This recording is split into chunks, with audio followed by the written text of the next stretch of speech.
Ladies and gentlemen, the day has come. Shed light on the age-old question that we all ask in our minds, but are unwilling to ask out loud. How much Kong can one cabinet take? To pull off this experiment, I decided to wear my uniform today. If you've been to Myrtle Beach, you know. Yes, sir. He says this restaurant has the best salad bar in town. Some of you might be wondering, why bother with all this in the first place? See, we like Kong, and we're not afraid to admit it. This is nothing that I'm ashamed to admit. I am what I am. Curiosity killed the cat. Well, no two Kongs are alike, so I don't see a salad bar. Look, sir. Maybe they serve seafood. please leave your insight in the comments section below about how much Kong you yourself have stuffed into one cabinet. And dared you to say so. Let's find out. We've got two dongs right here. On the right, Donkey Kong Jr. On the left, Donkey Kong. Both of these PCB board sets have been double Konged. Donkey Kong here with Donkey Kong and Donkey Kong 2. Donkey Kong Jr. with Donkey Kong Jr. Remix. Here they are. We are going to stuff both these bad boys into one Donkey Kong cabinet. I like you, and I want you. What we have here is a double Kong PCB board adapter that will allow two Kong boards to play in one cabinet. And it's an interesting setup that the fans have come up with because these cabinets in their early run, with the exception of Donkey Kong 3, do not use an edge connector to connect the board here to the cabinet. Instead, they use a whole bunch of black connectors that connect directly to the PCB at these different points here. Here, here, here, here, here, here.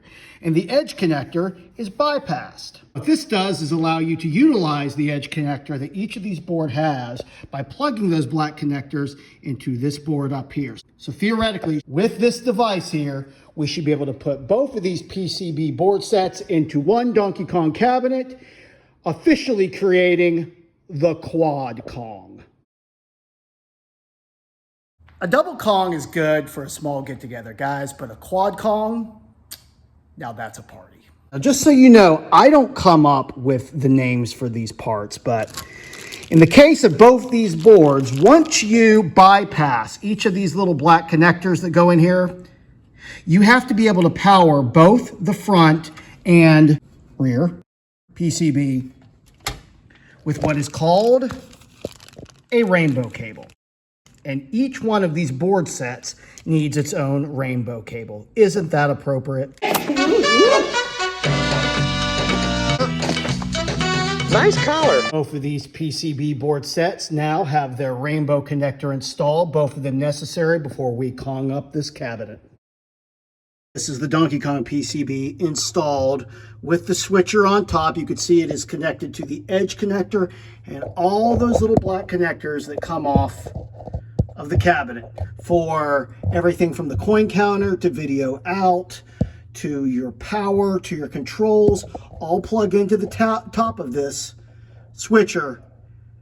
And now it is utilizing the edge connector for all those signals as well as power. Now, with this ribbon cable here, we are going to try to stuff the other board in. This is what 4 Kongs in one cabinet looks like. Here's the switcher, main board, going over to the second board. 2 Kongs on each board, totaling 4. Let's see how it works. The game fired right up. This is PCB 1. There's Donkey Kong. Hold down player 1 and 2. Switch over to Donkey Kong 2. That is Kong number 2. There that is. A little bit of a puzzle to work out to switch over to the second PCB. You got to push right and hold down player 2 at the same time. Boom! Switches over to the second PCB, and this is Donkey Kong Jr.